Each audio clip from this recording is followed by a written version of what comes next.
Hello दोस्तों, मैं अजय मौर्य आप सभी का नेक्स्ट लेवल एकेडमी के यूट्यूब चैनल पे आप सभी का स्वागत करता हूं। जैसा कि आप सभी को पता ही है कि रेलवे एनटीपीसी जो ग्रेजुएट लेवल है उसका एग्ज़ाम शेड्यूल हो गया है, जो कि आपका 5 जून से स्टार्ट होने वाला है और 24 जून तक चलेगा। इसके बाद अंडर ग्रेजुएट लेवल का एग्ज़ाम आपका जुलाई मंथ में एंटिसिपेटेड है।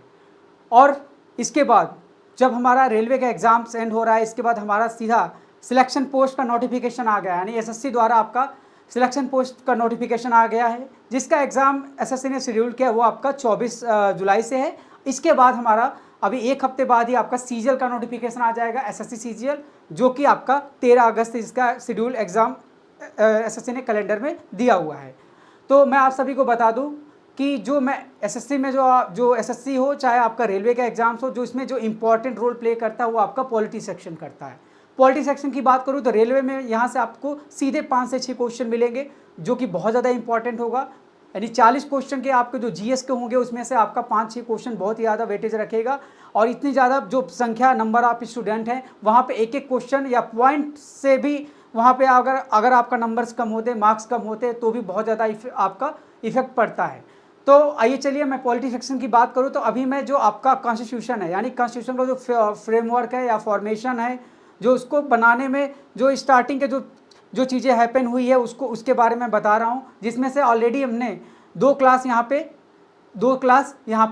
का यहाँ हमारे चैनल पे वीडियो डाला हुआ है। अगर आप लोगों ने नहीं देखा तो उसको ज़रूर देखिएगा, क्योंकि वहाँ पे आपको बेसिक चीज़ों के साथ साथ आपको वन लाइनर क्वेश्चन यानी वन लाइनर भी आपको बताया गया है, जो कि आपके आने वाले अपकमिंग एग्जाम में बहुत ज़्यादा हेल्प करेगा। अभी आप लोग अगर नहीं देखा तो आप लोग ज़रूर देखिएगा चैनल पे हमारे विजिट करके। तो अब जैसा कि आप सभी को पता है कि फ्रेमवर्क की बात कर रहा था, फ्रेमवर्क में मैं आपको कमेटी के बारे में पढ़ा रहा था, जिसमें से मेजर कमेटी और माइनर कमेटी। यानी मेजर कमेटी जो पिछली हमारी जो दूसरी क्लास का जो एंड था, यानी सेकंड क्लास के एंड में हम आप सभी को मेजर कमेटी के बारे में बता रहे थे और माइनर कमेटी। तो आइए चलते हैं अब हम मेजर कमेटी की बात करूं। अगर मैं मेजर कमेटी की बात कर रहा हूं तो मेजर कमेटी जो हमारी वो थी जहां पे जो इम्पोर्टेंट जो हमारे फिगर्स थे, जो हमारे बहुत ज़्यादा इम्पोर्टेंट जो आपके, हाँ अब देखिए जो इम्पोर्टेंट जो हमारे लिए सबसे ज़्यादा था वो हमारा ये था कि यूनियन वाली कमेटी। जैसे यूनियन में जो हमारा यूनियन कमेटी है, यूनियन कमेटी में हमारा क्या था, जो इम्पोर्टेंट रोल प्ले कर रहा था वो हमारा ये कर रहे थे, जैसे कि आपके जवाहरलाल नेहरू जी हुए यूनियन पावर कमेटी में। जो इसमें जो मेन यानी इसका मेन फंक्शन था वो हमारा यूनियन कमेटी से था। अब देखिए जैसे यूनियन कमेटी यानी जो हमारा सेंट्रल, यानी जो सेंट्रल लेवल से, यानी जो सेंट्रल की पावर थी। यहाँ पे देखिए मैंने पिछली क्लास में भी बताया था, अगर आप लोगों ने नहीं देखा जरूर देखिएगा। देखिए जहाँ पे भी सेंट्रल की किसी भी चीज़ का वर्णन हो जाए, अगर कमेटी की बात कर रहा हूँ यानी मेजर कमेटी में जहाँ कहीं भी सेंट्रल की बात हो जाएगी तो वहाँ हम जवाहरलाल नेहरू का सीधे आंख मूंद के आंसर कर देंगे। ऐसे देखिए ड्राफ्ट कमेटी की बात कर रहा हूँ तो ड्राफ्ट कमेटी, देखिए ड्राफ्ट कमेटी बहुत ही ज़्यादा इंपॉर्टेंट है। तो ड्राफ्ट कमेटी के बारे में मैं एक बार आप सभी को डिटेल में बता रहा हूँ। ड्राफ्ट कमेटी यानी प्रारूप समिति। ड्राफ्ट कमेटी यानी आपका प्रारूप समिति। अब देखिए ड्राफ्ट कमेटी की बात करूं तो ड्राफ्ट कमेटी के जो इसमें जो क्या थे अध्यक्ष, इसके कौन थे, इसके अध्यक्ष थे हमारे डॉक्टर भीमराव जी अंबेडकर। डॉक्टर भीमराव अंबेडकर जी थे। और इनको क्या किया जाता है, इनको फादर ऑफ इंडियन कॉन्स्टिट्यूशन भी कहा जाता है, यानी भारतीय संविधान का पिता, भारतीय संविधान का पिता या जनक, ठीक है, यानी father of Indian constitution, father of Indian constitution. इसमें देखिए जो सबसे इंपॉर्टेंट था वो हमारा था यहाँ पे ड्राफ्ट कमेटी। अब ड्राफ्ट कमेटी के सदस्यों की बात करें तो इसमें देखिए यहाँ से भी क्वेश्चन आता है। तो ड्राफ्ट कमेटी में कितने सदस्य थे, 7। तो कितने सदस्य ड्राफ्ट कमेटी में, वो हमारे कितने थे, 7 सदस्य थे। अब 7 सदस्य की बात कर रहा हूँ तो वो हमारा पहला हमारा क्या थे, तो पहला हमारा तो चेयरमैन आ जाएंगे, यानी जो चेयरमैन थे, जो चेयरमैन थे ये हमारे क्या थे, ये हमारे डॉक्टर भीमराव अंबेडकर थे। ठीक है, डॉक्टर भीमराव अंबेडकर या BR अंबेडकर। ठीक है, अब देखिए हमारे 7 सदस्य थे। ठीक है, इसमें देखिए एक तो हमारे हो गए N गोपाला स्वामी अयंगर। ठीक है, दूसरा हमारे एक तो हमारे N गोपाला स्वामी अयंगर थे, एक दूसरे हमारे थे अल्लादी कृष्णामाचारी। ठीक है, और तीसरे हमारे थे मोहम्मद सदाउल्लाह।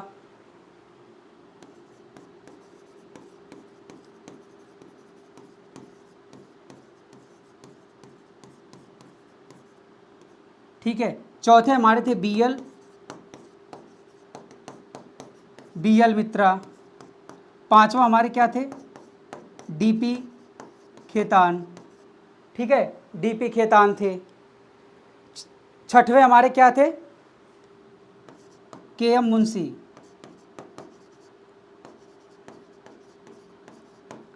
यानी KM मुंशी। तो 7 सदस्य थे, 7 सदस्य थे। ठीक है, 7 सदस्य थे। 7 सदस्य में हमारे जो चेयरपर्सन थे, यानी जो चेयरपर्सन थे वो कौन थे, तो जो चेयरपर्सन थे वो हमारे चेयरमैन थे, हमारे BR अंबेडकर थे। यहाँ से देखिए क्वेश्चन आते हैं। अगर मैं बात करूँ यानी ड्राफ्ट कमेटी की बात करूँ, तो ड्राफ्ट कमेटी से हमारा क्या होता है, क्वेश्चन आता है। ड्राफ्ट कमेटी यानी प्रारूप समिति, और प्रारूप समिति के हमारे चेयरपर्सन या अध्यक्ष कौन थे, वो हमारे डॉक्टर BR अंबेडकर थे, डॉक्टर भीमराव अंबेडकर थे। अब देखिए सात सदस्यों में से चेयरपर्सन हमारे ये थे। अब इसके बाद देखिए हमारे 6 तो हमारे सदस्य वैसे थे, N गोपाला स्वामी अयंगर, मैं इसको हिंदी में भी लिख दे रहा हूँ, गोपाला स्वामी अयंगर। दूसरा हमारे कौन थे, अल्लादी कृष्णामाचारी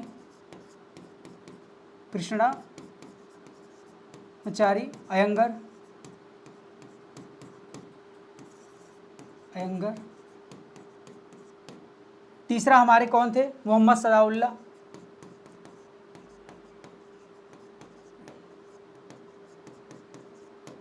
चौथा हमारे कौन थे, BL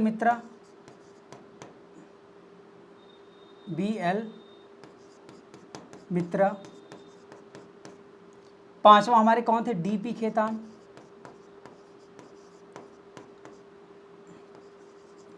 खेतान। और छठे और लास्ट कौन थे, KM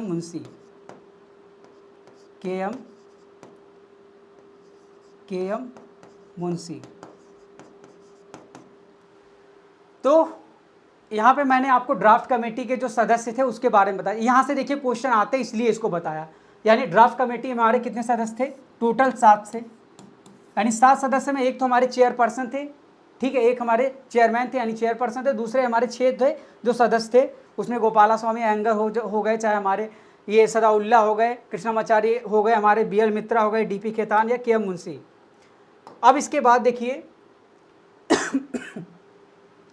यानी इसके बाद देखिए यूनियन कॉन्स्टिट्यूशन कमेटी, यानी संघ की जो संविधान समिति थी उसके भी अध्यक्ष हमारे जवाहरलाल नेहरू जी थे।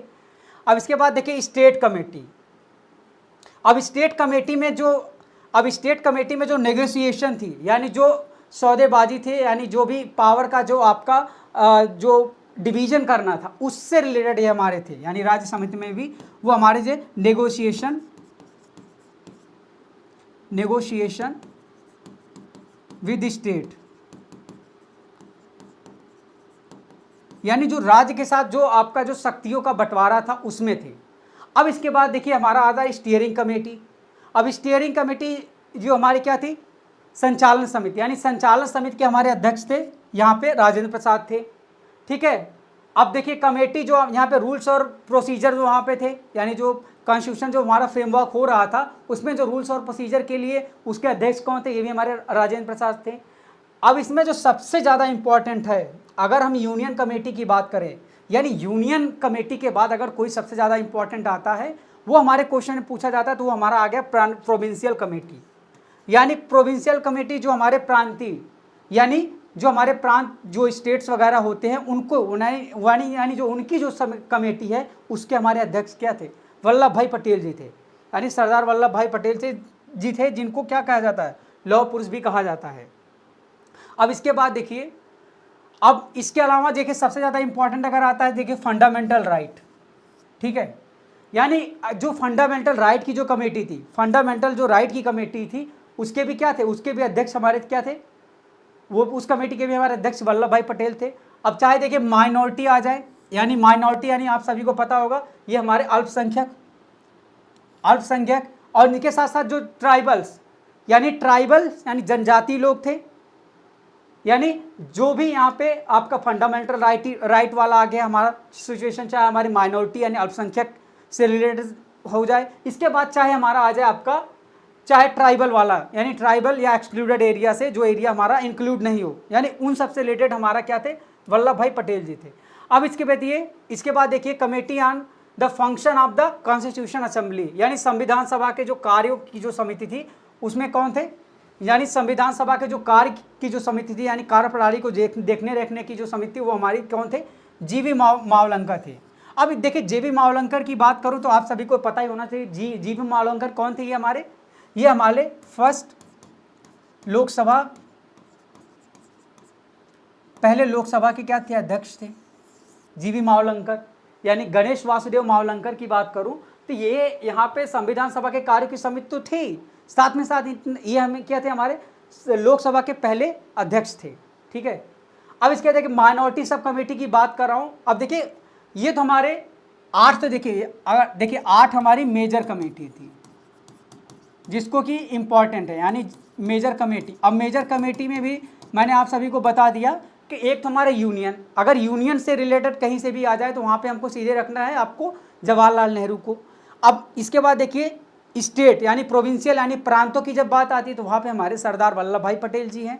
इसके बाद जो हमारा तीसरा जो आता है वो आपका आता है फंडामेंटल राइट्स से रिलेटेड आता है, अल्पसंख्यक के उनके जो भी लॉ या उनसे जो भी रिलेटेड जो उनके पावर्स या शक्तियाँ जो भी थी। इसके बाद हमारे ट्राइबल्स जो जनजातीय लोग हैं, यानी उनके ऊपर जो कमेटी थी उसके भी अध्यक्ष हमारे वल्लभ भाई पटेल जी थे। अब इसके बाद जो सबसे ज़्यादा इंपॉर्टेंट है वो आपका ड्राफ्ट कमेटी में आप सभी को पता ही होगा कि डॉक्टर BR अम्बेडकर को हमारे आधुनिक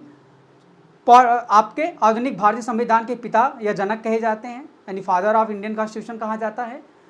तो ड्राफ्ट कमेटी के हमारे 7 सदस्य थे, जिसमें हमारे उनके जो चेयरमैन थे वो हमारे कौन थे, भीमराव अम्बेडकर थे, और बाकी 6 उनके सदस्य थे। ये भी आपको ध्यान रखना है। अब देखिए इसमें जो छोटे छोटे देखिए माइनॉरिटी सब कमेटी, अगर कहीं भी सब कमेटी का जिक्र आ जाएगा, कहीं भी सब कमेटी का जिक्र होगा तो वो हमारे कौन हो जाएंगे, वो हमारे SC मुखर्जी हो जाएंगे। यानी SC मुखर्जी कौन होंगे, वो हमारे अल्पसंख्यक समिति के। अब इसके बाद देखिए सेम उसी प्रकार से फंडामेंटल राइट की जो सब कमेटी है उसके कौन थे, JB कृपलानी। और JB कृपलानी के बारे में मैंने आप सभी को बता ही दिया था कि ये जब हमारा भारत देश स्वतंत्र हो रहा था उस समय क्या थे, ये कांग्रेस के अध्यक्ष थे, यानी कांग्रेस के उस समय अध्यक्ष थे जब हमारा भारत देश क्या हो रहा था, आज़ाद हो रहा था। अब इसके बाद देखिए ये थोड़ा सा इंपॉर्टेंट है ज़्यादा कि नॉर्थ ईस्ट फ्रंटियर, यानी नॉर्थ ईस्ट का जो एरिया है, फ्रंटियर है, पहले इसको नॉर्थ ईस्ट फ्रंटियर ही बोला जाता था, जो कि आसाम में सारे स्टेट थे, जैसे आपका आसाम में आपका मिजोरम, मेघालय, ये सब सारे एरिया थे। एक्सक्लूडेड भी दिया है और पार्शियली एक्सक्लूडेड एरिया। तो इन सब के जो अध्यक्ष थे वो हमारे क्या थे, गोपीनाथ बारदोली थे। यानी गोपीनाथ बारदोली जो थे ये असम से ही आते थे, नॉर्थ ईस्ट एरिया से। तो उस कमेटी के अध्यक्ष थे हमारे गोपीनाथ बारदोली। अब इसके बाद देखिए माइनर कमेटी में और भी देखिए फंक्शन। अब ये जो कॉन्स्टिट्यूशन असेंबली किस तरीके से चलेगी, यानी उसके जो संचालन वाले के जो अध्यक्ष थे हमारे जीवी मावलंकर थे, ठीक है। इसके बाद देखिए committee of order of business, यानी ऑर्डर ऑफ बिजनेस के अध्यक्ष कौन थे, KM मुंशी। अब order of business that means हमारा ये होता है जैसे कि उनका जैसे किस तरीके से बैठक वगैरह शेड्यूल होती है, इन सबसे हमारा रिलेटेड होता है हमारा ऑर्डर ऑफ बिजनेस, ठीक है। अब इसके बाद देखिए हाउस कमेटी के अध्यक्ष कौन थे हमारे, पट्टाभी सीतारामैया। हाउस कमेटी के अध्यक्ष पट्टाभी सीतारामैया थे। अब पट्टाभी सीतारामैया के बारे में आप सभी को पता ही होगा कि ये 1938 में आई थिंक या ये इनके सुभाष चंद्र बोस के खिलाफ गांधी जी ने इनको सपोर्ट किया था, लेकिन ये फिर भी हार गए थे पट्टाभी सीतारामैया जी। अब देखिए एडहॉक कमेटी, नेशनल फ्लैग वाला मैंने बता ही दिया आपको कि नेशनल फ्लैग कमेटी के हमारे अध्यक्ष कौन थे, डॉक्टर राजेंद्र प्रसाद थे। अब special committee on examining the draft constitution, यानी ड्राफ्ट कॉन्स्टिट्यूशन के जो एग्जामिन करने वाली जो सब कमेटी थी उसके भी अध्यक्ष हमारे कौन थे, माइनर कमेटी में ये हमारे जवाहरलाल नेहरू जी थे। अब देखिए क्रेडेंशियल कमेटी हमारे अल्लादे कृष्णामाचार्य अय्यर थे, कृष्णा स्वामी अय्यर थे। इसके बाद देखिए फाइनेंस स्टाफ कमेटी में हमारे डॉक्टर राजेंद्र प्रसाद थे। ये सब कमेटी है। अब देखिए committee on chief commission of provinces, ये थोड़ा सा इंपॉर्टेंट है। और चीफ कमिश्नर से यानी प्रोविंसेस जो थे इसके पट्टाभी सीतारामैया थे। और जो लास्ट वाला है लिंग्विस्टिक प्रोविंसेस, यानी जो हमारा कमीशन ऑन लिंग्विस्टिक प्रोविंसेस, यानी जो भाषा के आधार पे जो इसके जो अध्यक्ष कौन थे, एस के धर थे। अब देखिए जो भाषा के आधार वाला था ये इंपॉर्टेंट है, लेकिन ये वाला पार्ट जब हम पार्ट से स्टार्ट करवाएंगे आर्टिकल से, तो पार्ट 1 में यहाँ पे इसके बारे में डिटेल्स में बताएंगे, धर कमेटी क्या थी, कैसे रिऑर्गनाइजेशन ऑफ स्टेट हुआ, ये सब चीज़ें। तो मैंने अभी ये आपको इसलिए बताया क्योंकि पिछली क्लास में ये चीज़ें रुकी हुई थी। आई होप आप सभी को अच्छा लगेगा। अब यहाँ पे देखिए इसके बाद देखिए हम सीधा कुछ हमारे जो स्टैटिक पार्ट रुके हुए थे। अब स्टैटिक पार्ट की बात करूं मैं, तो स्टैटिक पार्ट की बात कर रहा हूं तो जो पहला जो ऐसा देश था जो जिसने कॉन्स्टिट्यूशन बनाया, तो ये किसने बनाया था, ये हमारा यूएसए ने, यानी यूएसए ने बताया, लेकिन रिटर्न फॉर्म में। अब यूएसए को 4 जुलाई 1776 को इसको स्वतंत्रता मिली थी, और 1777 को क्या किया इन्होंने अपना पहला कॉन्स्टिट्यूशन फ्रेम किया। अब देखिए यहाँ पे किया गया है कि हिंदी में भी, देखिए हिंदी में भी यहाँ पे बाइलिंगुअल है, तो आप लोगों को और भी दिक्कत नहीं होगी। बाइलिंगुअल है तो आप लोगों को और भी दिक्कत नहीं होगी। अब देखिए अमेरिका, अब देखिए अमेरिका के बाद देखिए यूगोस्लाविया आप सभी को पता होगा कि यूगोस्लाविया हमारा पहले रसिया यानी रूस का यूएसएसआर जो अभी जो रसिया है उसका पार्ट था। यूएसएसआर बहुत बड़ी पहले कंट्री थे, कई देश वहाँ पे थे, लेकिन 1991 के बाद क्या हो गया, ये बिफोर इस डिवीजन यानी इसके डिवीजन के पहले यूगोस्लाविया, इसके डिवीजन यानी इसके विभाजन से पहले यूगोस्लाविया का कॉन्स्टिट्यूशन क्या था, सबसे बड़ा था, लार्जेस्ट था। लेकिन उसके डिवीजन के बाद ये क्या हो गया, इसके बाद अभी हमारा जो भारत देश है, हमारा प्यारा भारत, इसका सबसे बड़ा कॉन्स्टिट्यूशन है, यानी सबसे लंबा, पूरे विश्व में सबसे लंबा और लेंदी कॉन्स्टिट्यूशन है। अब इसके बाद देखिए फीचर ऑफ, अब देखिए जो भारत का जो हमारा कॉन्स्टिट्यूशन जो बारो किया गया है, रिटर्न कॉन्स्टिट्यूशन किससे लिया गया, वो हमारा यूएसए से यानी संयुक्त राज्य अमेरिका से लिया गया है। अब देखिए कुछ ऐसे देश है जहाँ पे लिखित कॉन्स्टिट्यूशन नहीं, जैसे हमारा यूके हो गया यानी ब्रिटेन हो गया, ब्रिटेन के साथ साथ हमारा चाइना हो गया, न्यूजीलैंड हो गया, सऊदी अरेबिया हो गया और इजराइल हो गया। ठीक है। अब इसके बाद देखिए नेक्स्ट, देखिए भारतीय संविधान को लचीला कठोर, यानी क्या किया गया, रिजिड, यानी रिजिड तो है लेकिन फ्लेक्सिबिलिटी भी है, यानी कुछ पार्ट को हम बदल सकते हैं, कुछ पार्ट को नहीं। रिजिड में कुछ पार्ट को जो हम जहाँ पे चेंज ही नहीं कर पाए वो हमारा होता है। ठीक है। जैसे जहाँ पे चेंजेस नहीं करते, फंडामेंटल राइट्स को जो आर्टिकल हमारा आई थिंक 13 होगा, तो 13 में स्ट्रक कर देगा, अगर कोई भी फंडामेंटल राइट को वायलेट करेगा तो सुप्रीम कोर्ट के पास ये पावर है कि सीधा वो क्या करेगा, वो भी जो भी अमेंडमेंट या जो भी रूल्स होगा उसको क्या करेगा, सीधे न्यूलीफाई कर देगा, यानी उसको कैंसिल कर देगा। डीपीएसपी को नहीं कर सकते हैं। मूल संरचना यानी जो हमारा बेसिक स्ट्रक्चर, जो हमारा संविधान का जो बेसिक स्ट्रक्चर है, बेसिक स्ट्रक्चर को भी मैं पार्ट 2 में बताऊंगा। ठीक है। अब देखिए इसके बाद हमारा संविधान जो हमारा क्या है, संघीय प्लस एकात्मक। ठीक है, यानी अर्ध संघीय प्रणाली है। ठीक है। अब देखिए यूएसए का, अब देखिए जो फेडरेशन, जो फेडरल सिस्टम की बात करें, यूएस का फेडरल सिस्टम है, यानी यूएसए का जो स्टेट्स हैं उनका एक कॉन्ट्रैक्ट है, लेकिन यहाँ पे हमारे भारत देश का नहीं है। यानी यहाँ पे अगर यूएसए में अगर वहाँ के स्टेट चाहें तो उनसे अलग हो सकते हैं, लेकिन भारत में हमारा ऐसा नहीं है। भारत में स्टेट को इतनी ज़्यादा पावर नहीं दी गई है। ठीक है, स्टेट को इतनी ज़्यादा पावर नहीं दी गई है। ठीक है। अब देखिए भारत में जो प्रणाली कौन सी, संसदीय प्रणाली है, संसदीय शासन प्रणाली है।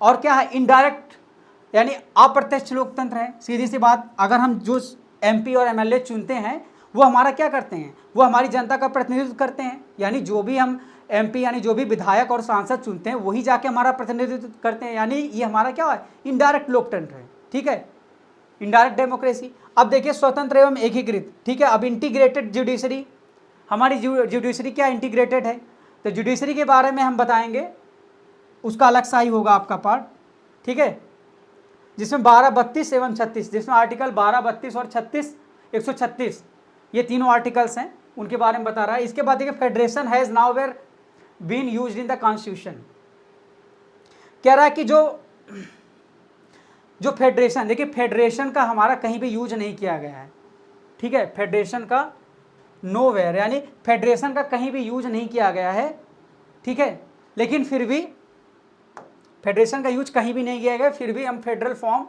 यानी बेसिस पे सारी चीज़ें करते हैं। अब देखिए federal in form but unitary in spirit and quasi judicial by KC Wheare, ठीक है, केसी वेयर के रूप में क्या था, रूप में संघीय, यानी भारत क्या था, हमारा संघीय था लेकिन भावना में एकात्मक था, ठीक है। अब इसके बाद देखिए ग्रैनविले ऑस्टिन, ये कुछ लोग थे, ये कुछ जो आपके ये कुछ जो राइटर हैं, ये हमारा वन लाइनर क्वेश्चन के रूप में आता है। देखिए फेडरल यूनिटरी स्पिरिट में था, क्वेसी फेडरल था हमारा भारत। ये क्वेसी वेरे, ये कुछ राइटर हैं जो इंपॉर्टेंट है, उनके बारे में वो क्या क्या कह रहे हैं। अब देखिए ग्रैनविले ऑस्टिन, यानी ग्रैनविले ऑस्टिन ने क्या कहा था कि DPSP यानी जो हमारा आयरलैंड से लिया गया है DPSP, उस और फंडामेंटल राइट्स को क्या कहा इन्होंने DPSP और फंडा राइट को क्या बोला, संविधान की आत्मा को अंतरात्मा बोला है, यानी कॉन्सियंस बोला है, कॉन्सियंस ऑफ द कॉन्स्टिट्यूशन, यानी संविधान की अंतरात्मा बोला है, ठीक है। अब देखिए अगर मैं BR अम्बेडकर, जो हमारे भारत के जो निर्माता है कॉन्स्टिट्यूशन के, वो कौन थे, BR अम्बेडकर जी थे। और BR अम्बेडकर जी ने यही बोला था कि जो आर्टिकल 32 यानी 32, जिसमें जो रेमेडीज हैं, यानी जो हमारा संवैधानिक जो उपचार है, यानी जैसे जो रिट पिटीशन डाली जाती है, जैसे कि आपका किसी को आप डिटेन कर लेते हो, ठीक है, और कुछ रूल्स वगैरह होते हैं, कहीं आपका कोर्ट्स वगैरह अपनी जुरिडिक्शन से बाहर जाके कोई निर्णय दे देता है, तो उन सब के लिए जो हमारे 5 रिट दिए गए, और रिट हमारा कहाँ से, USA से लिया गया है, उसके बारे में भी जब रिट वाला प्रोसीजर आएगा तो उसके बारे में डिटेल में बताऊंगा। तो यहाँ पे उसको उन्होंने क्या बोला है, हार्ट और सूल बोला है डॉक्टर BR अम्बेडकर ने, यानी डॉक्टर भीमराव अम्बेडकर जी ने, उन्होंने क्या बोला है, हार्ट और सूल बोला है, यानी भारतीय संविधान का, ठीक है। हृदय और आत्मा कहाँ है, ठीक है। इसके बाद देखिए संविधान के संरक्षक, ठीक है, संविधान के संरक्षक हमारे राष्ट्रपति, ठीक है, कस्टोडियन कॉन्स्टिट्यूशन के हमारे प्रेसिडेंट, और इसके गार्जियन कौन है, सुप्रीम कोर्ट। यानी सुप्रीम कोर्ट हमारे गार्जियन क्यों, क्योंकि जब भी कोई भी, जैसे कि अभी बेसिक स्ट्रक्चर की बात हो रही थी कि जैसे कोई भी फंडामेंटल राइट्स को वायलेट करेगा, चाहे वो हमारे कॉन्स्टिट्यूशन का बेसिक जो हमारा बेसिक स्ट्रक्चर है उसको वायलेट करेगा, यानी उसका उल्लंघन करेगा, तो भी सुप्रीम कोर्ट को अधिकार है ये कि उसको क्या करेगा, वो न्यूलीफाई कर देगा, उसको कैंसिल कर देगा। यानी कोई भी बिल पार्लियामेंट से पास होगा, जब अगर वो फंडामेंटल राइट DPSP यानी directive principle of state policy, और ये चाहिए हमारा बेसिक स्ट्रक्चर, यानी संविधान का जो हमारा जो ढांचा है, मेन स्ट्रक्चर को ही वायलेट करेगा, तो सुप्रीम कोर्ट क्या करेगा, उस कानून को क्या करेगा, कैंसिल कर देगा, रद्द कर देगा, ठीक है। अब देखिए भारतीय संविधान क्या है, राष्ट्र की एक आधारशिला पुस्तक, ठीक है। भारतीय संविधान को राष्ट्र की आधारशिला पुस्तक किसने बोला है, ग्रैनविले ऑस्टिन, ठीक है। ग्रैनविले ऑस्टिन ने क्या बोला है, कॉर्नर स्टोन ऑफ नेशन बोला है, ठीक है। भारतीय संविधान को कॉर्नर स्टोन ऑफ नेशन बोला है किसने, ग्रैनविले ऑस्टिन ने बोला है। तो आई होप चीज़ें आपको समझ में आ रही होंगी। ये कुछ चीज़ें देखो, ये कुछ चीज़ें ये है वो जो हमारा आपका कौन सा पार्ट में, ये हमारा वन लाइनर है, इसको थोड़ा सा आपको तो याद करना पड़ेगा, क्योंकि यहाँ से वन लाइनर से क्वेश्चन आ जाते हैं और ये थोड़े से टफ भी होते हैं। अब देखिए यहाँ पे ये कह दिया गया कि एलिफेंट एडॉप्टेड, जो हमारे संविधान है उसका जो एडॉप्टेड उसका सिंबल क्या है, हमारा एलिफेंट है, यानी हाथी, यानी हाथी को संविधान सभा का क्या किया गया, प्रतीक चिन्ह के रूप में अपनाया गया, यानी सिंबल के रूप में एलिफेंट को क्या किया गया, सिंबल के रूप में, संविधान के सिंबल के रूप में किसको अपनाया गया, हमारा हाथी को, एलिफेंट को, ठीक है। अब इसके बाद जो प्रेम बिहारी रायजादा क्या थे, ये हमारे भारतीय संविधान के क्या थे, जो डेकोरेट करने वाले थे, यानी डेकोरेट करने के लिए जो थे वो हमारे क्या थे, प्रेम बिहारी रायजादा। ठीक है, अब देखिए अगर मैं इसके हिंदी वर्जन को जिसने लिखा है, ठीक है, ठीक है, तो हिंदी वर्जन को जो लिखा है नंदलाल बोस बिहार से डेकोरेटेड ब्यूटीफुल। अच्छा एक मिनट, अच्छा एक मिनट, कैलीग्राफर थे, कैलीग्राफर थे। अच्छा अच्छा, प्रेम बिहारी रायजादा थे क्या थे, कैलीग्राफर यानी लिखने के लिए थे, मैंने यहाँ पे गलती से बोल दिया था। और नंदलाल बोस और बी आर सिन्हा क्या थे, डेकोरेशन करने के लिए थे, यानी जो संविधान सभा को क्या किए थे, सजाने के लिए थे। ठीक है, डेकोरेशन के लिए नंदलाल बोस और बी आर सिन्हा थे। अगर मैं इसके जो कैलीग्राफी यानी जिसको लिखा है, कैलीग्राफर क्या होता है, कैलीग्राफर इंग्लिश का पार्ट है, वन वर्ड है, और ये होता है जिसमें जिनको लिखने का काम। ठीक है, तो प्रेम बिहारी रायजादा साहब थे क्या, इन्होंने संविधान को लिखा है। ठीक है, अगर हिंदी वर्जन की बात करूं तो हिंदी वर्जन जो हिंदी पार्ट में हमारा हिंदी संस्करण में किसने लिखा है, वो हमारी वसंत कृष्ण बैद और नंदलाल बोस। ठीक है, ठीक है, अब इसके बाद ओरिजिनल प्रियम्बर यानी प्रियम्बल को यानी जो हमारा प्रस्तावना को जो सुशोभित किसने किया था, वो हमारा किया था बेहोर राम मनोहर सिन्हा, यानी बेहोर राम मनोहर सिन्हा प्रियम्बल को, देखिए प्रियम्बल को जो सुशोभित किया था राम मनोहर सिन्हा ने किया था। अब देखिए एलिफेंट हमारा जो संविधान है उसका सिंबल है। ठीक है, प्रेम बिहारी रायजादा साहब ने लिखा है। हिंदी वर्जन को हमारे लिखा है, किन्होंने लिखा है, वो हमारे वसंत कृष्ण और वैद्य और नंदलाल बोस जी ने लिखा है। आगे चल रहा हूँ मैं, आगे देखिए 14 सितंबर 1949 को क्या किया, हमारी जो संविधान सभा ने क्या किया, हिंदी को अडॉप्ट कर लिया देवनागरी स्क्रिप्ट में। ठीक है, देवनागरी लिपि को संविधान सभा ने हिंदी और देवनागरी लिपि को क्या किया, आधारिक भाषा के रूप में क्या किया, अपनाया। ठीक है, अब देखिए स्विट्जरलैंड डायरेक्ट डेमोक्रेसी वाला क्या है, देश है। ठीक है, और यहाँ पे क्या है, पॉपुलर वोट यानी लोकप्रिय वोट प्रणाली द्वारा यहाँ पे लोकप्रिय वोट सिस्टम वाली प्रणाली यहाँ पे अपनाई जाती है। ठीक है, यानी अगर डायरेक्ट लोकतंत्र की बात करेंगे यानी डायरेक्ट डेमोक्रेसी की बात करेंगे तो वहाँ पे क्या है, वो हमारा स्विट्जरलैंड में है। अब इसके बाद देखो छाया यानी शैडो कैबिनेट, शैडो कैबिनेट यानी ब्रिटेन की एक प्रशासनिक पुस्तक। अच्छा शैडो कैबिनेट ये जिसको बोली जाती है हमारी, वो हमारा शैडो कैबिनेट यूके में चलता है। ठीक है, अभी इंडिया में वो भी चल रहा है, जैसे आपका शैडो कैबिनेट के रूप में अभी आपका जो हमारे लीडर ऑफ अपोजिशन है राहुल गांधी जी हैं, तो अभी उनको ऐसा लोग कहते हैं कि वो लीडर ऑफ एलओपी है, लीडर ऑफ अपोजिशन है, तो उनको एक शैडो कैबिनेट के रूप में भी देखा जाता है। ठीक है, तो शैडो वाला जो सिस्टम वो हमारा ब्रिटेन से ही है। अगर पार्लियामेंट जो parliamentary form of the government है वो हमारा सारा सिस्टम ही लिया गया है, सीधे ब्रिटेन से ही लिया गया है। ठीक है, भारत हमारा क्या है, भारत एक हमारा क्या है, गणतंत्र है। ठीक है, गणतंत्र यानी रिपब्लिक है, क्यों, क्योंकि इसके जो हेड हैं निर्वाचित होते हैं। अब देखिए इसके हेड हमारे जो राष्ट्रपति हैं, राष्ट्रपति हमारे किससे द्वारा, राष्ट्रपति हमारे ये सांसद और विधायकों द्वारा के वोटिंग द्वारा ही निर्वाचित किए जाते हैं, इसीलिए हमको इसको क्या बोलते हैं, रिपब्लिक बोलते हैं, गणतंत्र बोलते हैं। ठीक है, अब देखो शेड्यूल की बात करूं, ठीक है, अब देखो अगर मैं शेड्यूल की बात कर रहा हूं मैं, तो हमारे जो भारतीय संविधान में यानी भारतीय संविधान में हमारा ओरिजिनली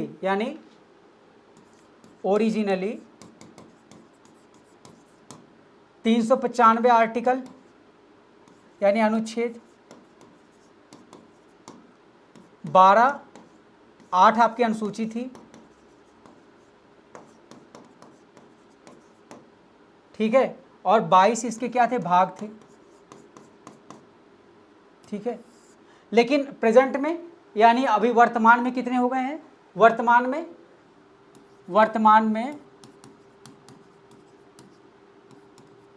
अभी क्या कितने पार्ट हो गए, वर्तमान में ये जो शेड्यूल है, जो अनुसूची कितनी हो गई है, जो हमारी अनुसूची बढ़ के कितनी हो गई है, 8 से कितनी हो गई, 12।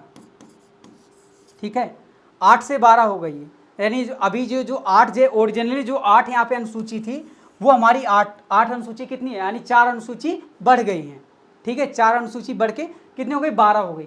देखो पहले शेड्यूल की बात करूं मैं, तो पहले शेड्यूल में हमारा क्या आता है कि जो नेम ऑफ द स्टेट आता है और यूनियन टेरिटोरी और उनके ज्यूरिडिक्शन, यानी पहला जो हमारा पार्ट आता है, पहला जो हमारा शेड्यूल है, फर्स्ट शेड्यूल है, यानी पहली अनुसूची वो हमारी जो हमारा स्टेट है, राज्य या फिर हमारे केंद्र शासित प्रदेश, ठीक है, और उनके क्षेत्राधिकार आते हैं। दूसरा हमारा क्या आता है, इमॉल्वमेंट यानी इनके वेतन भत्ते से, ठीक है, अलाउंस, यानी पहला हमारा आ जाएगा स्टेट और आपका यूनियन टेरिटरी से, यानी आपका राज्य और संघ शासित प्रदेश। दूसरा हमारा आ जाता है वेतन भत्ते अलाउंस से। तीसरा हमारा क्या आ जाता है, ये हमारा शपथ से, ओथ से। तीसरा हमारा आ जाता है शपथ, तीसरा आपका शपथ आ जाता है। दूसरा हमारा भत्ते वगैरह आ जाते हैं। अब भत्ते वगैरह जो सेंट्रल वाले पार्ट में, फर्स्ट में हमारा आ जाता है राज्य और कौन आ जाता है, राज्य और केंद्र शासित प्रदेश, ठीक है, राज्य और केंद्र शासित प्रदेश और उनके क्षेत्राधिकार। चौथा हमारा आ जाता है, चौथा हमारा कौन सा आ जाता है, राज्यसभा में जो सीटों का, राज्यसभा में जो हमारे, अब राज्यसभा की बात करूं मैं, ठीक है, राज्यसभा हमारा जो मैक्सिमम इनकी संख्या कितनी हो जाती है, 250, ठीक है। और सबसे ज़्यादा राज्यसभा में जो सीट है, सबसे ज़्यादा सीट है वो कहाँ पे, 31 है आपकी यूपी में, यूपी यानी उत्तर प्रदेश में। सबसे ज़्यादा अगर सीट की संख्या की बात करें तो हमारी उत्तर प्रदेश में है, ठीक है। तो चौथा जो हमारा शेड्यूल है वो हमारा क्या है, राज्यसभा में जो इनके जो सीट का जो वितरण किया गया है वो हमारा चौथा शेड्यूल में है, ठीक है। शेड्यूल में एंड करके ही जाऊंगा। पांचवा शेड्यूल हमारा कौन सा है, शेड्यूल एरिया और शेड्यूल ट्राइब। शेड्यूल एरिया और शेड्यूल ट्राइब है, यानी जो हमारे कुछ ऐसे एरिया जिनको ऑटोमेशन, मतलब जिनको जो ऑटोनमस बॉडी वगैरह के रूप में जिनको कुछ शक्तियाँ दी गई हैं, अपने वो खुद का वो रूल्स और रेगुलेशन चलाते हैं, तो ये हमारा 5वें शेड्यूल में। और छठा हमारा कौन सा है, नॉर्थ ईस्ट से जो ट्राइबल एरिया है, चाहे हमारा आसाम हुआ, मेघालय हो गया, त्रिपुरा, मिजोरम, यानी ये जो हमारा नॉर्थ ईस्ट वाले कुछ स्टेट हैं उनको लेके है, ठीक है। इसके बाद सातवां, ये सबसे इंपॉर्टेंट है भाई, सातवां इंपॉर्टेंट, 7th शेड्यूल में हमारा क्या है, 7th शेड्यूल में हमारा क्या है, ये हमारे जो शक्तियों के बीच जो डिवीजन है, ठीक है, यानी जो पावर का डिवीजन है वो हमारा है, यानी डिवीजन ऑफ पावर, ठीक है, डिवीजन ऑफ पावर। मैं और स्पेसिफिकली इसको बताऊंगा, ठीक है। इसके बाद देखिए 8वां शेड्यूल। अब 8वें शेड्यूल में हमारी भाषा आ जाती है, 8th शेड्यूल में हमारी भाषा आ जाती है। अभी हमारे पास आई थिंक 22 होगी, स्टार्टिंग में हमारी 14 थे, ठीक है। तो 8वें शेड्यूल ये हमारी भाषा से हो जाता है, भाषा, लैंग्वेज। इसके बाद 9वें शेड्यूल, 9th शेड्यूल की बात करूं मैं, तो यहाँ पे 9th शेड्यूल में देखिए कोई भी आपका जो विधेयक या कोई भी चीज़ें चली जाती है तो वहाँ से वो इस पर क्या होता है, ये इस पर सुप्रीम कोर्ट या कोई भी इसको कैंसिल आउट नहीं कर सकता है। और ये कब लाया गया था, ये पहली बार ही लाया गया। और पहली बार इसको 1951 में लाया गया, जब पहला हमारा अमेंडमेंट हुआ था, संशोधन हुआ था संविधान। तो उसमें इसलिए लाया गया क्योंकि भूमि में सुधार और ज़मींदारी वगैरह से, जो पहले ज़मींदारी वगैरह चलती थी उसको हटाने के लिए, कि ज़मींदारी वगैरह थी उसको अभी भी कुछ अभी देश के कोई बहुत ज़्यादा पार्ट में यानी भाग में थी, और जो सारे जो आपके जो रिच पीपल थे उनका ही कमांड था आपका लैंड वगैरह पे, तो उसको डिस्ट्रीब्यूट करने के लिए, उसमें थोड़ा करेक्शन मेजर के लिए ये हमारा 9th शेड्यूल शुरू में लाया गया था, ये अभी भी है। अब 10th शेड्यूल की बात करें, ठीक है, 10th शेड्यूल की बात करें तो ये दल बदल वाला कानून, ठीक है, 52वां हमारा संविधान संशोधन के रूप में आया था। अब ये 11th शेड्यूल की बात करूं तो ये हमारा पंचायत से होता है, पंचायत से 73rd अमेंडमेंट। और 74th हमारा अमेंडमेंट है, वो हमारा आ जाता है आपका नगर पालिका, ठीक है, नगर पालिका वगैरह से इनकी शक्तियों वगैरह से है, ठीक है। तो आई होप आपको चीज़ें समझ में आई होगी। अभी ये हमारी तीसरी क्लास है, तीसरी क्लास में अब ये हमारा चीज़ें अब ख़त्म हो रही है। इसके बाद हम यहाँ से सीधे स्टार्ट करेंगे आपका पार्ट से, यानी जो हमारे 22 पार्ट हैं, 22 पार्ट का उल्लेख करेंगे। पार्ट 1 से स्टार्ट करेंगे, जिसमें हमारा आपका स्टेट, यानी जो आपका स्टेट और यूनियन टेरिटरी, यानी केंद्र और राज्य शासित प्रदेश हैं, उनके जो आपका कैसे किस प्रकार उनका डिवीज़न हुआ था, किस तरीके से आपका उनको भाषा के आधार पे कौन सा राज्य बना, ये सब सारी चीज़ें डिटेल्स में बताएंगे। तो आई होप आपको क्लास अच्छा लगा होगा। तो मैं आपको एंडिंग से पहले मैं आप सभी को बता दूं कि यहाँ पे ये जो हमारा चैनल है, यहाँ पे वेबसाइट पे आप लोग क्लिक करिएगा। ठीक है, सबसे पहले आपको हमारी वेबसाइट पे जाइएगा। यहाँ पे जाने के बाद आप सीधे सर्च करने के बाद आप यहाँ पे क्लिक करिएगा। क्लिक करने के बाद आपको क्या करेगा, लॉगिन और साइन अप करना होगा। लॉगिन और साइन अप के लिए आप सभी को बता दूं कि अगर आपका अकाउंट नहीं है, अगर आपका अकाउंट नहीं है तो आप अकाउंट बनाइएगा। और अगर आपका अकाउंट है तो अकाउंट बनाने के लिए आपको आपका नाम वगैरह, ईमेल आईडी आपको डालना पड़ेगा, पासवर्ड, बस यही सिंपल सी चीज़ें हैं। इसके बाद आपको यहाँ पे अगर आपका अकाउंट पहले से है तो आप सीधे आपको साइन अप करेंगे। यहाँ पे साइन अप करके इसको साइन इन कर लेंगे। साइन इन करने के बाद देखिए यहाँ पे जब साइन इन करेंगे तो आपको यहाँ पे सीधे डैशबोर्ड आएगा। अब डैशबोर्ड मैं इसलिए बता रहा हूँ, यहाँ पे आएगा तो ये हमारा जो इम्पॉर्टेंट यहाँ पे फ्री ऑफ कॉस्ट आपको कंटेंट मिलेगा। अब इस कंटेंट में आप लोग जाइएगा तो देखिए सीधे हमारे एनसीईआरटी के लिए, जेई के लिए, नीट के लिए, एसएससी और यूपीएससी, यानी आपको यहाँ पे ई बुक आपको रीडिंग करने के लिए फ्री ऑफ कॉस्ट आपको मिलेगा। तो यहाँ पे आप फ्री में आप पढ़ सकते हैं जो भी आपको, चाहे एनसीईआरटी वगैरह हो गया, चाहे वो किसी सब्जेक्ट से रिलेटेड, तो आपको बहुत ज़्यादा हेल्प मिलेगी। अब इसके बाद देखिए यहाँ पे कंटेस्ट में जाएंगे तो यहाँ पे आपको ये है कि 10 रुपये आप यहाँ पे देखिए वॉलेट दिया हुआ है, 10 रुपये आप ऐड करेंगे और ऐड करने पे ये कि आपको 900% रिटर्न मिलेगा। और 900% रिटर्न मैं ऐसा नहीं कह रहा हूँ कोई वैसे हवा में फेंक रहा हूँ, यहाँ पे ये कि आप देखिए आपको बहुत ज़्यादा सिंपल है ये। अगर आपकी कमांड अच्छी है, 10 रुपये ऐड करके आप एक बार क्विज पे जाइएगा। क्विज पे आप जाएंगे तो यहाँ पे सबसे अच्छी चीज़ ये कि 40%, कि अगर आपने कंटेस्ट में यानी क्विज में भाग लिया, पार्टिसिपेट किया और टॉप 40% में, अगर टॉप 40% में आप आ रहे हैं तो 40%, ये बहुत ज़्यादा संख्या है, ऐसा नहीं कि 1 2 3 बच्चों की बात नहीं हो रही। टॉप 40% में अगर आप आ रहे हैं तो आपको बहुत ज़्यादा बेनिफिट होगा। यानी 10 रुपये की जगह आपको कितना पड़ेगा, 900% यानी 90 रुपीज़ आपको मिलेंगे। सेम यहाँ पे कुछ सेक्शन में आपको सीधा 100% है, तो वो क्विज के ऊपर डिपेंड करेगा। हो सकता है मे बी ये क्विज बहुत ज़्यादा इजी हो, आप सॉल्व कर ले जाएं, या यहाँ पे ये सबसे बड़ी चीज़ ये है कि 40% यानी टॉप 40% की ही बात की गई है। तो आई होप ये क्लास आपको अच्छी लगी होगी। और हाँ, हमारी 2 क्लास ऑलरेडी यहाँ पे पढ़ चुकी है, तो मैं सभी से यही कहूँगा कि आप लोग जाके स्टार्टिंग से चीज़ें स्टार्ट करिएगा। स्टार्टिंग से करेंगे तो आपको बहुत ज़्यादा बेनिफिशियल रहेगा। और जिनका एग्ज़ाम है एनटीपीसी वगैरह, उसके लिए आप लगे रहिए, एग्ज़ाम भी आपका आ ही गया है। आप लोग अगर आपका बेसिक, आपका कॉन्स्टिट्यूशन का कोई भी पार्ट वीक है तो आप लोग बेसिक देखने के लिए हमारी जो क्लास है उसको फर्स्ट और सेकंड क्लास उस पर जाके विजिट करके देख सकते हैं। और हाँ, आप सभी को पसंद आएगा तो इसको लाइक करिएगा, चैनल को भी सब्सक्राइब करिएगा, साथ ही आप लोग अपना बहुमूल्य कमेंट भी दीजिएगा।